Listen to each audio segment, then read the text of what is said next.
Hola! Hola! Hola! Bienvenidos!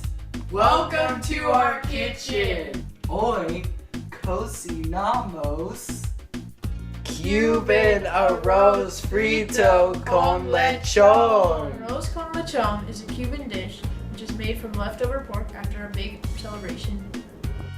These are our ingredients. First is peas with a pH of 6.2.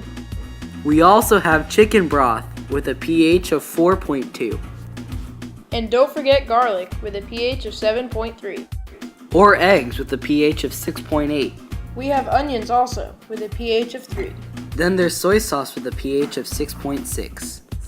And with a pH of 6.35, we have white rice. This is a green bell pepper with a pH of 3.66. And finally, we have vegetable oil with no pH. Vegetable oil doesn't have a pH because there are no hydrogen ions inside the chemical formula. Every ingredient in this recipe is an acid. Except for garlic. The first step is to scramble the eggs well.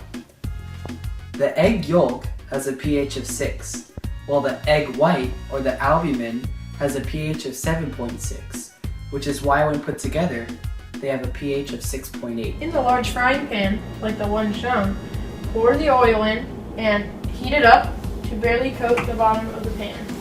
Metal is an excellent conductor of heat, which is why using metal and stainless steel pots and pans help ensure that our food is cooked to perfection. Step 3.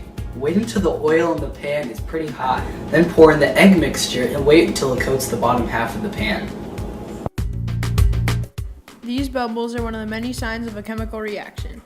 This egg is an example of a chemical reaction.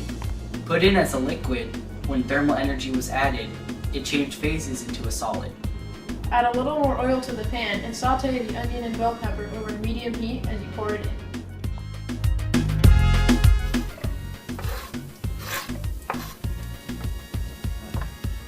Add the rice and stir gently. Step 6. As you can see, the rice molecules are breaking apart and forming new bonds. Step 7. Quickly slice up the egg and add it to the rice. Step 8. Add a bit more soy sauce and more lechon. Step 9. Pour in the peas and the green onions until heated all the way. Next, step 10. Remove it from heat, cover it, and let it stand for about 5 minutes. And there you have it, Arroz Frito con Lechón.